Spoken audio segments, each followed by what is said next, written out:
On aeg liikuda pärastlõuna teemadega edasi. Ma palun lavale Hede Kerstin Luige. Ja juba tulen. Ja annan sõnajärje kohe üle, sest ma olen teadlik ajast ja püüan, et meie pärastlõuna mahub kenasti räägitud raamide sisse. Juhi töölaual on hulk väliskeskkonnaga seotud tegureid, hulk sisekeskkonnaga seotud tegureid ja midagi, mis on ka ainult tema oma. Sellest, mis on juhi täitsa enda oma ja kuidas seda teadlikult kasutada, sellest ma olen pannud Hede sulle ka mõned kontrollküsimused, nii et kui ma ka mõne küsimusega vahepeal sekkun, siis ainult sellepärast, et püüda kõige olulisemat välja noppida, sest ma tean, et sinu kogemust ja pagus naisjuhina, Eestile oluliste brändide juhi ja loojana ning väga aateliste valdkondade eest tegutsejana on olnud imetlusväärne. Ma ei ütle rohkem ühtegi sõna, järg on sinu käes, küsimused sinu ettekande lõppu. Aitäh! Kõigepealt ma võtan siit selle puldi enda kätte su käest, kui sa lubad. Ma tahaks öelda 2 asja, miks mul on hästi hea meel, et Margit kutsus mind teile siin rääkima mõjust. Ja esimene neist on isiklik ja teine on selline igavikuline. Isiklik on see, et kui ma tegin oma sellist elu oluliste punktide ja oluliste mõjutajate kaarti mõnda aega tagasi, siis üks esimesi olulisi mõjutajaid minu eluteel oli minu gümnaasiumiaegne koolidirektor. Ma õppisin reaalkoolis ja Hain Hiias oli üks väga vastuoluline ja üliäge direktor. Ja tema sõnad, tema laused tulevad siiamaani tema häälega mõnikord mulle meelde. See on hästi võimas roll, mis teil on nende noorte inimeste elus, kus te olete. Ja ma arvan, et see on lasteaiajuhatajatel natukene samamoodi, lihtsalt teise nurga alt. Teine igavikuline on see, et ma just üleeile olin hästi sügavas ja südamlikus vestluses Marek Helmiga, kes on kindlasti üks avaliku sektori armastatumaid ja silmapaistvamaid tippjuhte, kuigi ta on seni juhtinud Maksu- ja Tolliametit. Ja tema ütles nii, et isegi sisejulgeolek ja välisjulgeolek on lapsemäng 2 valdkonna kõrval. Ja need 2 valdkonda on tervishoid, kus ma täna töötan, ja haridus. Need on need, millest tegelikult kõige rohkem meie kestma jäämisest ja meie olevikust ja tulevikust sõltub. Ja selle tõttu teie kannate tohutult suurt rolli. Ja kui Margit mul pakkus võimalust teile mõjust rääkida, siis ma mõtlesin, et mida ma teile jõuan sellise 20, 30, 40 minutiga anda, ja mõtlesin, ma katsun teile anda mõne tööriista. Ja sisuliselt see, mis ma teile tahan rääkida, on karisma olemus. Sära või sellise enda mõju juhtimise põhiolemus. Ja korra küsin sellise küsimuse, et kui palju teist arvab salaja või avalikult või arvab, et teie alluvad arvavad, et te olete üks karismaatiline juht? Ei pea näitama, see või väga äge, kui mõned julgevad näidata, eks ju. Et võib-olla paneme siin slaidi korra ka peale ja alustamegi sellest, mida mina üldse arvan särast ja karismast ja mida te siit võiksite kaasa võtta. Ja ma ei tea, kas me selle pildi saame, aga mõte on see, et karisma ei ole midagi, mis on inimesele kaasa sündinud, vaid see on tegelikult täiesti õpitav. Et tegelikult selline sära, mis välja kiirgab, see tugev mõjujõud, mis meile mõnede inimeste juures hästi korda läheb, on tegelikult hästi selgelt õpitav ja selleks sa ei pea olema ekstravert, sa ei pea olema sündinud teatud omadustega, sa ei pea olema väliselt atraktiivne, vaid pigem vastupidi, see sisemine sära aitab sul paista atraktiivsemana.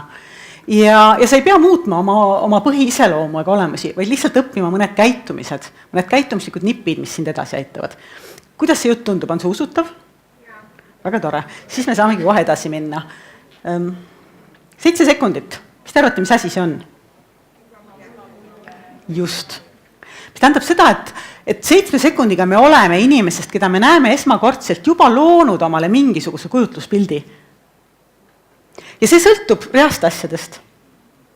Ja mis sellega peale hakata saab või miks see nii on, sellest ma natukene nüüd räägingi. Ja Margit siis küsib neid õigeid küsimusi, et me läheksime nagu võimalikult õigesse suunda selle jutuga. Miks üldse võiks särada on nagu see küsimus, mida ma endalt küsisin, miks ma teile sellist asja tahan rääkida. Ja eelkõige siis see ongi see, et me hindame üksteist ülikiirelt.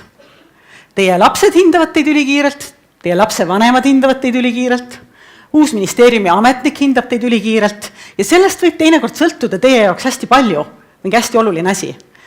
Ja need 3 asja, kas ta on usutav, kas ta on kompetentne, kas ta saab päriselt hakkama, need on kaalutud juba vähem kui sekundiga, selleks ei lähe isegi seda 7 sekundit.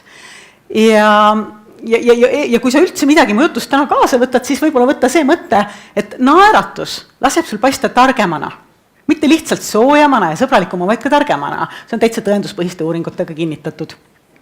Ja see, kui sa õpid käituma säravalt, või sa õpid need nii-öelda karismaatilise isiksuse võtted selga, see laseb sul paista ka ilusam, atraktiivsemini edasi koos selle naeratusega, mis siis tarkust juurde lisab. Ja see on abiks, sest kui te mõtlete nende samade laste või kolleegide või nende õpetajate peale, keda te juhite, siis teil on lihtsalt lihtsam neid juhtida, kui nad arvavad, et te olete targem, atraktiivsem ja toredam. Ja sest lihtsalt võib kasu olla. Ja minu praeguse lastekooli üks varasemaid direktoreid ütles kunagi niimoodi, et õpetajate muutmine on maailmas üldse üks raskemaid asju ja see on ju see, mida koolidirektorid ja lasteaiadirektorid kõige rohkem teevad. Te peate aitama areneda ja muutuda õpetajatel. Ja tema sõnad olid sellised, et õpetajate muutumine on raskem kui surnuaeda 2 korda ümber matta. Et see on see keskkond, milles teie igapäevaselt toimite. Ja sellepärast ma arvan, teil võiks kasu olla sellest. Eelmine esineja tegi mulle tegelikult väga hea sissejuhatuse, natukene võib-olla veniv, aga väga hea sellele, mis ma tahan teile praegu öelda. Mis on üldse inimese olemus? On see, et väga suur osa meie reaktsioonidest, motivatsioonist ja käitumisest asub väljaspool meie seda teadlikku teadvust. Et alateadvuse jõud, implitsiitne mälu, meie emotsionaalsed kalduvused, varasemad suhtemustrid ja kogemused määravad hästi palju seda, kuidas me maailma tajume. Mina armastan ise selle kohta öelda nii, et igaüks võtab maailma vastu läbi oma luupide ja filtrite, mis tema kogemusest on kujunenud. Et luubid võimendavad, filtrid jätavad osa asju välja ja selle tõttu maailmapilt on mõjutatud kõigest sellest, mis on toimunud varem. Ja ma kirjutasin siia sellise tegelase nagu N. Kas teil on kellelgi mõni tuttav N? Ma soovitan ühe N-u teil veel omale sõbraks teha. Ja see N on olnud minuga juba päris palju aastaid, sellest ajast peale, kui ma olin Statoili juhatuses, juba ma arvan, et äkki mingi 15 aastat tagasi, ja meil oli juhtgrupis või juhatuses oli 3 naist, 2 meest, me tegime Mareborgiga sellist juhtide arenguprogrammi ja siis nii-öelda soolise tasakaalu mõttes võtsime N-u ka juurde. N on tegelikult lühend sõnadest evolutsiooniline negatiivne nihe. Kas see on teile tuttav mõiste? Evolutsiooniline negatiivne nihe tähendab seda, et meie teiega siin istume selles ruumis sellepärast, et meie esivanemad olid palju tugevamad ohtude ja kõige negatiivse märkamisel. Sest need, kelle esivanemad ei olnud tugevad negatiivse märkajad, kes ei pannud ohte tähele, neid meiega ei saa olla, sest nad ei saanud järglasi, nad ei pidanud vastu. Ehk siis me oleme olukorras, kus füsioloogiliselt meie aju juhteteed on kujunenud nii, et, ja ma räägin tõesti nagu füsioloogilistest juhteteedest, mitte lihtsalt suhtemustritest, vaid nendest samadest neuronitest, mis omavahel ühindavad, nad on kujunenud niimoodi, et me märkame kergemini halba. Sest see on meie püsima jäämise, ellu jäämise baas olnud, et me näeme, oht kuskilt tuleb. Me saame aru, kui see toit on mürgine, me saame aru, kui see, kes meil vastas on kiskja. Ja tänu sellele on meil see omadus evolutsioonilise negatiivse nihke tõttu, meil on omadus näha negatiivset. Ja mida me Statoilis tegime, oli see, et me võtsime selle, meil läks pilt jälle ära mingil põhjusel, aga vahet pole, ma vajutasin midagi ilmselt. Me võtsime Ennu omale nii-öelda mõtteliseks juhatuse liikmeks, et kui keegi kukkus sellesse negatiivsesse, liigsesse negatiivsusesse, vingumisse, sellesse, kuidas ei saa, sellesse, miks ei saa, siis me tuletasime meelde, et praegu räägib Enn. Ja see oli tegelikult väga hea käivitav selline tööriist. Ja mul on Ennust väga palju abi olnud, ma olen talle väga tänulik ja tahaks teile ka teda siis nii-öelda tutvustada. Ajust te teate, osad teist teavad kindlasti palju rohkem kui mina lihtsalt korra siin panen seinale sellise asja nagu Paul MacLeani 3-osalise ajumudeli, aju on muidugi palju keerulisem kui 3 osa. Aga tema lihtsustas selle nii-öelda arusaamise mõttes ära, et meil on, ajus on nagu 3 olulist osa, on see kõige vanem aju osa ehk ajutüvi, mis meil on sarnane roomajatega, nüüd läks mu ajal paremaks, jah, aitäh. Just. Et see kõige vanem osa, mis on meil sarnane roomajatega, kus asuvad peamiselt instinktid või instinktiivsed reaktsioonid. See on see fight, flight or freeze, eks ju. Võitle, põgene või mängi surnut. Mis selles olukorras aitab? Kas see on selline vastane, kellega ma suudan võidelda? See on selline vastane, kellest ma jõuan ära joosta? Või see on selline vastane, kelle puhul tasub üldse mängida surnut ja loota, et ta annab alla, eks ju? Et see on see meie kõige vanem aju osa. siis teisena siin ümber on rida erinevaid ajuosasid, mida kokku võib nimetada limbiliseks süsteemiks, mis meil on sarnane imetajatega. Ja see juhib peamiselt meie emotsioone. Ja siis alles selle peale palju-palju hiljem on kujunenud see, mida me ajupiltidel tavaliselt näeme, ehk ajukoor või uus aju, mis on siis see nii-öelda inimese aju, kus toimub ratsionaalne, kaalutlev mõtlemine ja analüüs. Miks ma teile seda näitan, on see, et see vana aju on 10 000 korda kiirem kui uus aju, et me räägime mõlemal juhul murdosadest sekunditest, aga põhimõtteliselt me oleme olukorras, kus see vana aju on ammu teinud otsuse ja visanud sul ka teatud ained verre, enne kui see ratsionaalne mõtlev osa suudab olukorda nagu kaardistada ja leida, et tegelikult ohtu ei olegi. Et me oleme väga paljus oma nende vana aju osade poolt mõjutatud. Ja et see vana aju on selline intuitiivne, seoseline, automaatne ja ka väga aeglaselt muudetav, et need mustrid, mis meil on, need on seal sügaval sees ja kipuvad meid käivitama olukordades, kus me seda üldse tegelikult ei tahaks, siis nüüd see teadlik, aeglane, loogiline, sõnaline uus aju, ta saab tulla, mitte saab tulla, vaid ta tuleb mängu, aga ta tuleb mängu väikse ajalise viitega. Seda on hea endale teadvustada ja hakata enda puhul märkama seda, et ma rohkem kutsun mängu seda teadlikku loogilist sõnalist mälu ja samal ajal arvestan sellega, et mitte ainult mul, vaid ka teistel inimestel minu ümber käivituvad need vana aju reaktsioonid veel enne, kui jõuab käivituda see rahulik mõtlemine. Ja lihtsalt selline maailmavaateline vahepala. Et minule on meeldinud lähtuda psühhoanalüütilisest paradigmast ja sellel on 3 niisugust baasi, mille peal see seisab. Ja mulle tundus, et teil võiks olla abiks korraks selles kriteeriumis mõelda. Ja see on siis, siin on 3 põhimõtet. Üks asi on see, et maailm pole tingimata selline, nagu ta meile paistab. Et need samad filtrid ja luubid, millest ma rääkisin, see sama vana aju reaktsioon, nad mõjutavad seda, kuidas me maailma tajume. Ja eri inimeste puhul need filtrid ja luubid on erinevad, mis tähendab seda, et ka see taju on erinev. Et see, kuidas mina maailma näen, ei ole see, kuidas sina maailma näed. Ja sama on meil kolleegidega, sama on meil nende ministeeriumi ametnikega, sama on meil teiste oluliste inimestega nii töö kui eraelus.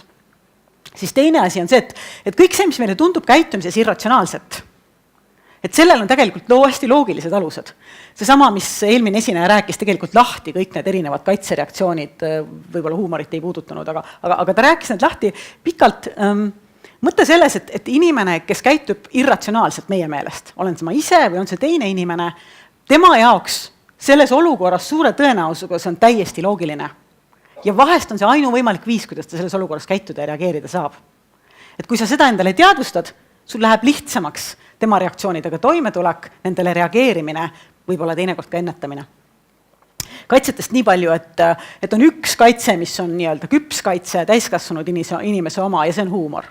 Et enamus teisi, nad küll jah, neil on oma funktsioon ja nad igal juhul rakenduvad, aga minu soovitus siit slaidit on see, et võtta kaasa see mõte, et huumorit kui küpse inimese küpset kaitset tasub rohkem rakendada. Ja 3. põhimõte sellest psühhoanalüütilisest paradigmast on see, et me kõik pärineme minevikust ja mineviku, oleviku ja tuleviku vahel on pidevus. Ehk siis, et me ei saa neid varasemaid kogemusi päriselt kustutada. Ja nad mõjutavad seda, kuidas me maailma näeme. Ja siis ma mõtlesin, ma annan teile ühe tööriista ka, joonistasin hoolega. Et mis natuke aitab, on see, et kui sa võtad endale igapäevaselt appi sellise kuulamine 3 tasandil tööriista, et ma kuulan nii-öelda peatasandit, mõtteid, argumente, fakte, kontseptsioone, mis on ju loomulik, seda me ju tavaliselt kuulamegi. Aga et sa paned sinna juurde need teised 2 tasandit ka, et sa kuulad südametasandit, mis on tunded, tuju, need muljed, mis seal parasjagu on, väärtused, kogemused, miks ta just nii räägib. Ja 3, see jalgade tasand, mis on see tahe, mis teda käivitab, mis paneb teda liikuma. Ja kui sa selle tööriista võtad kasutuse, siis sul on juba selline tore asi nagu metakommunikatiivne tööriist. Kas te teate, mis on metakommunikatsioon? Metakommunikatsioon on see, kui sa kommunikatsioonisituatsioonis olles, ehk siis suhtlusolukorras olles, lisaks sellele, et sa suhtled, sa lähed samal ajal ka vaatleja positsiooni ja jälgid seda, mis suhtluse ajal toimub. Metakommunikatiivsed oskused on oskus jälgida kommunikatsiooni kõrvalt seda, mis toimub ja siis sellele loomulikult ka reageerida. Asi, mida te teete loomulikult igapäevaselt, aga mille teadvustamine vahest aitab seda rohkem tuua nagu esikohale sinu tegevustes. Ja nüüd siis selle juurde, mida ma lubasin rääkida, ehk siis see karisma, millest see koosneb või mis see on? Et mis on siis need asjad, mida me õppida saame, et mõjuda tõhusamalt, tugevamalt, säravamalt, võimsamalt. Ja tal on tegelikult ainult 3 olulist põhielementi. Üks on kohalolu, täis tähelepanuga kohalolu, sest ma olen päriselt selles olukorras, selles situatsioonis, kus ma olen. Teiseks soojus ja kolmandaks vägi või võim ja ma ei mõtle siin mitte autoriteeti ja ametikoha võimu, vaid seda, kui hästi sa oled omaenda väega ühenduses, sest ma tunnen ennast tugevalt, et mina suudan asju mõjutada. Ja see ei nõua üldse tegelikult mingit ametikohta, eks.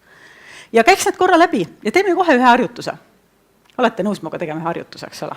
Siis katsu panna mõlemad jalad maha ja leida omal tooli peal üks mugav selline olukord, kus sa tunnetad mõlemad talda maas ja pane korra silmad kinni, palun. Ja kõik teevad seda nii, et kellelegi ei tundu see üldse tobe seda kõrvalt vaadata. Ja pane lihtsalt tähele. Kõigepealt pane tähele seda, mida sa kuuled. Mida sa kuuled siin ruumis? Mida sa kuuled võib-olla koridorist, võib-olla tänavalt, võib-olla seina tagant, ma ei tea, siin on kuskil mingid poed lähedal. Mida sa kuuled? Lihtsalt kuula.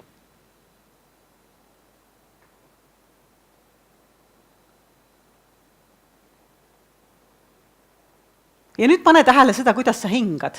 Ära üldse muuda seda, lihtsalt jälgi. Lihtsalt märka, kuidas õhk liigub sisse ja välja. Lihtsalt pane tähele seda, kuidas õhk sinus liigub. Sa ei pea seda üldse muutma, lihtsalt märka. Ja nüüd pane tähele, mida sa tunned oma varvastes ja jalataldades. Mis tunne on täna jalataldades ja varvastes just praegu, just siin, jalad vastu põrandat? Mida sa tunned? Mis tunne on jalgades? Ja nüüd võid tagasi tulla minu juurde siia tuppa, täis tähelepanuga. See, mis me praegu tegime, oli kõige esmasem, selline kõige lihtsam meditatsioon või 3 kõige lihtsamat meditatsiooni, mida üldse olemas on. Paljud teist regulaarselt mediteerivad või tegelevad joogaga. Mõned tegelevad, eks. Need on kõige lihtsamad asjad.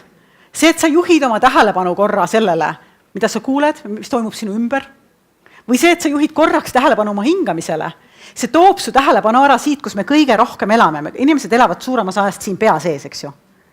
Ja esimene asi sellest kiirete mõtete tulvast tulla päriselt kohale sellesse olukorda, mis on tuua tähelepanu kehasse.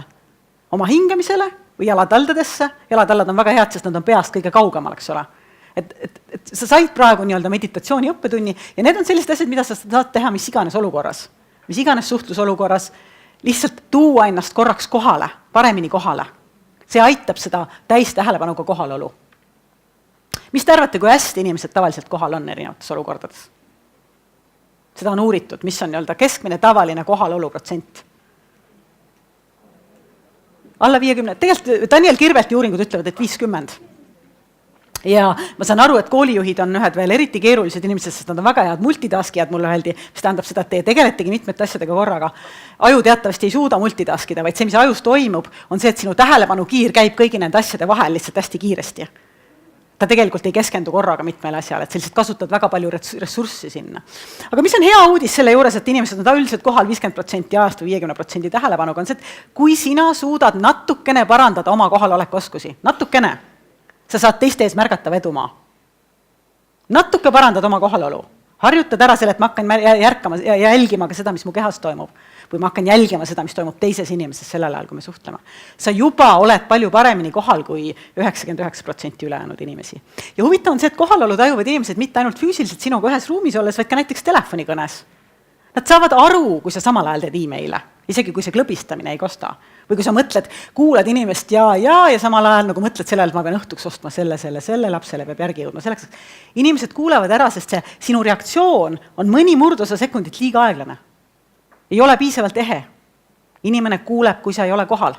Ja mis tunne see on, kui see, kellega sa suhtled, ei ole kohal? Olete te olnud teenindussituatsioonis, kus te saate aru, et see, kes teid teenindab, ei ole kohal? Olete, eks ju, me kõik oleme. See tunne, mis seal on eelkõige see, et ma ei ole väärt. Mina ei ole piisavalt väärt, et tema annaks mulle kogu oma tähelepanu.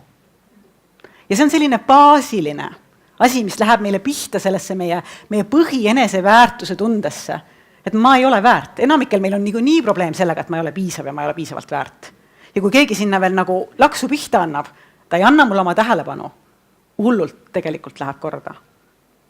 Ja see on hästi oluline. Ükskõik, mis alal sa tegutsed. Ka kodus lapsega. et kas ma nagu kuulan teda kuidas sul päev läks, ja samal ajal nagu ma mõttega olen oma homses koosolekus või selles esinemises, mis mul tuleb või selle juures, et lõpuks läheks nad ometi magama, ma saaks filmi vaadata. Väga kurvad näited, kui nii on. Miks see siis raske on, see tähelepanu kohal hoidmine? Seesama evolutsioon, see, millest ma rääkisin, see, et me oleme harjunud märkama ohtu, selle juures on ka see, et meil on kogu aeg vaja skännida ohtu. Et need tundlad on kogu aeg väljas, eks ole, et kuskil äkki miskit toimib, eks. Ja sellel on tänapäeval teine asi juurde tulnud, see pidev infovoog, see fear of missing out, kas on teile tuttav? Kindlasti on tuttav, sest te töötate noorte inimestega, eks ole. Hirm, et ma jään millestki kõrvale. See, et ma teen midagi, samal ajal tõmban Facebooki ära, vaatan Instagrami, mis toimub Twitteris, eks ole, igaks juhuks sõnumid tulevad sisse, kas WhatsApp on see, see hirm, et ma jään kõrvale. Hirm, et ma jään millestki ilma, tekitab täiendavalt sinna juurde seda, et ma ei ole kohal. Selles olukorras ma ei ole kohal, kas ma peaks olema. See soodustab seda loomupärast kalduvust. Ja mis siin siis olulist on see, et tegelikult kohalolu ei sõltu sellest, palju sul aega on. Sa oledki selles sekundis, mis parasjagu toimub. Too ennast sellesse sekundisse. See on väärtuslikum kui see mure selle pärast, mis võib hakata juhtuma või kriitika selle pärast, mis on juba toimunud. Sul on lihtsalt endal lihtsam, kui sa oled rohkem kohal. See määrab teise inimese jaoks ära tema väärtustatuse tunde ja selle tõttu see on hästi väärt harjutamist ja ma soovitan seda harjutada kohe täna. Teine komponent oli siis vägi või võim.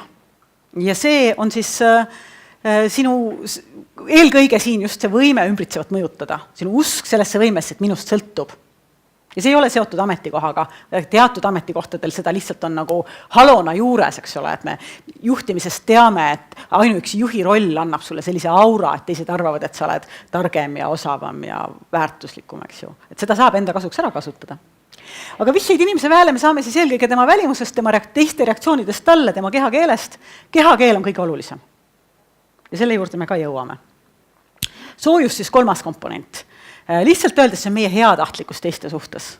Et me seda hinnatakse peaaegu täielikult kehakeele järgi. Ja seda hinnatakse palju otsesemalt veel kui väekomponenti, eks.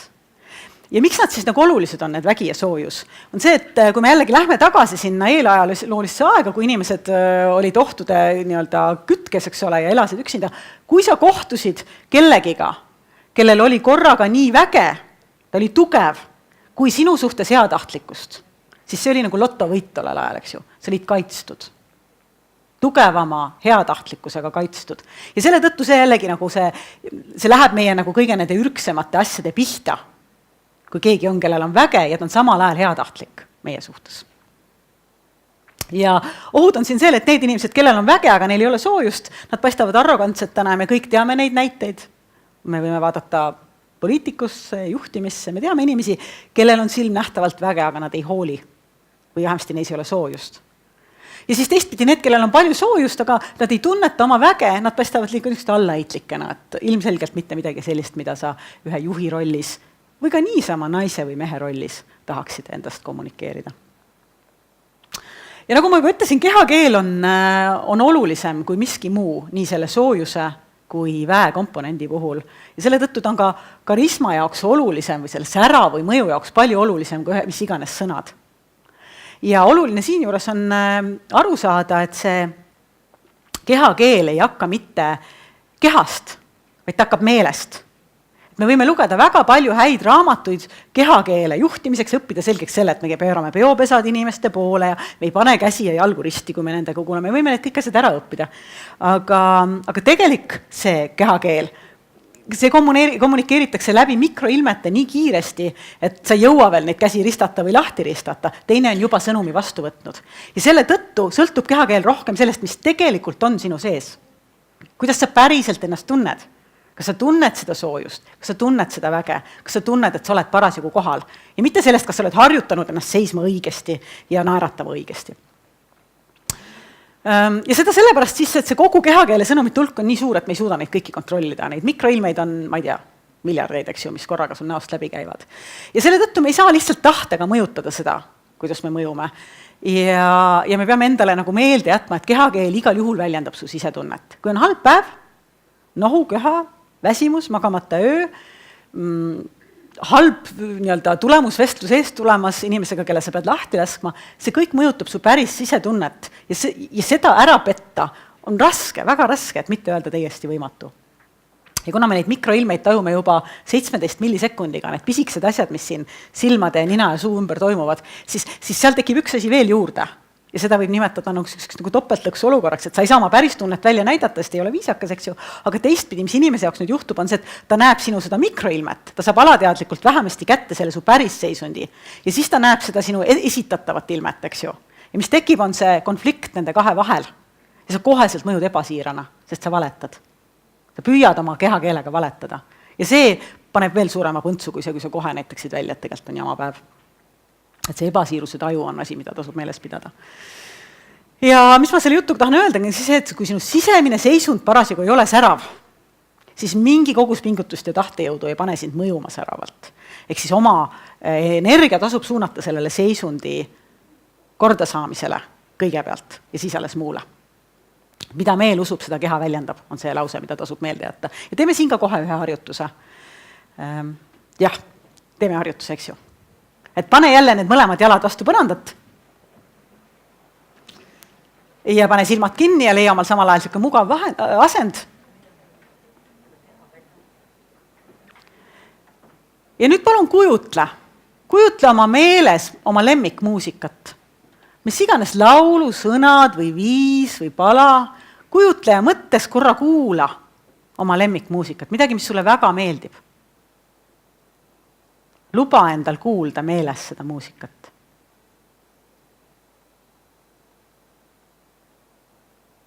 Lihtsam on teha silmad kinnist. Just, aitäh. Ja nüüd kujutle seda, kuidas tõmbad küüntega mööda tahvlit. Ja nüüd ikka veel hoia silmi kinni, kui vähegi jaksad, palun. Ja nüüd kujutle seda, et sa paned käe sooja rannaliiva sisse, et sa tunnetad neid kuivi, kuumi liivaterasid oma peo sees ja sõrmede vahel. Ja nüüd katsu oma kujutluses otsustada, kumb on happum, kas laim või sidrun. Kumb on happum? Laim või sidrun? Kumb on happum? Vastata pole vaja, lihtsalt kujutle. Ja nüüd tule tagasi mu juurde. Ja mis toimus? Kas toimus midagi? Mitte midagi ei toimunud, ma ainult rääkisin, eks ole. Paljud teist neelatasid. Need, keda ma nägin, need neelatasid selle sidruni ja laimi ajal, eks ole. Kõiki ma ei jõudnud vaadata. Ja selle tahvli, selle kriipsu puhul, ma isegi mõttele, mis mul tuleb. Mis selle jutu mõte on see, et meie aju on, pehmelt öeldes natuke manipuleeritav, eks. Ta ei tee vahet päris olukorral ja kujutlusel. Vähemasti mitte väga hästi, mitte sellises olukorras. Samad kehareaktsioonid käivituvad. Mis tähendab seda, et see, kuhu su mõte ja kujutlus läheb, see määrab seda, kuidas su keha ennast tunneb. Ja sellel on nii plusse kui miinuseid. Et õpi seda enda jaoks kasutama. Sa tahad küsida või sa tahad, et ma tõmbaks praegu kohe kokku? Ma tõmban nüüd kokku. Nõus. Katseid. Ärme tee katseid. Me võtame siit lihtsalt läbi selle, et kujutletud olukorrad loovad samu kehareaktsiooni, seda ma just ütlesin. Ja seetõttu, et me saame kujutlusega hakata seda sära juhtima. Ja mis meid takistab sellel teel, on tavaliselt erinevad ebamugavused. Ja neid ebamugavusi on füüsilisi, neid ebamugavusi on mentaalseid ja mõlematega tasub tegeleda. Tasub oma olukordades olevad ebamugavused enda jaoks ära kaardistada ja neid mingil viisil ennetada, olgu nad siis füüsilised või mentaalsed ebamugavused. Ja võib-olla olulisem on siin veel kiiresti läbi käia need mentaalsete ebamugavuste ületamise sammud, sest neid on teil tõenäoliselt kõige rohkem tarvis. Ja selleks on 3 sellist, füüsilist ebamugavust, te tulete toime, eks te suudate planeerida, kui on külm või palav või päike paistab silma. Aga mentaalsete ebamugavuste juures on 3 olulist sammu. Esimene neist on see, et sa destigmatiseerid selle olukorra. Teiseks, et sa neutraliseerid negatiivsuse ja sa kirjutad selle loo ümber selliseks, mis hakkab toetama sinu sisemist seisundit, mis laseb sul selle seisundi jälle õigeks saada, mitte selleks tahvlikriipimise seisundiks, eks ju. Ja destigmatiseeri tähendab seda siis, et sa esmalt üldse mõistad, et igasugune ebamugavus on normaalne, see on tavaline ja paljud inimesed kogevad sarnast ebamugavust. Näiteks esinemine on üks asi, mis paljudele ei meeldi, praktiliselt kõikidele, eks. Ja sind aitab see, kui sa selle stigma sealt ära võtad. Et see tegelikult on täiesti normaalne tunda ebamugavust. Neutraliseeri negatiivsus on teine asi. Sest et võtad selle esimese tõlgenduse vastu ja küsid endalt, mis veel võib sobida, milline tõlge. Klassikaline näide on see, et keegi keerab sulle liikluses ette, oled näiteks autoroolis. et üks võimalus on hullult vihastada, eks. Ja teine võimalus on katsuda sellele nii-öelda otsida teisi tõlgendusi, miks ta võis niimoodi käituda. Ja teeme ühe harjutuse veel ja siis võtame selle kokku. Et vaata korra ringi ja leia üles kõik asjad, mis sa näed siin, mis on sinist värvi. Päris kõik ei pea meeldima, aga leia palju siniseid asju. Vaata, kas sa leiad siniseid asju.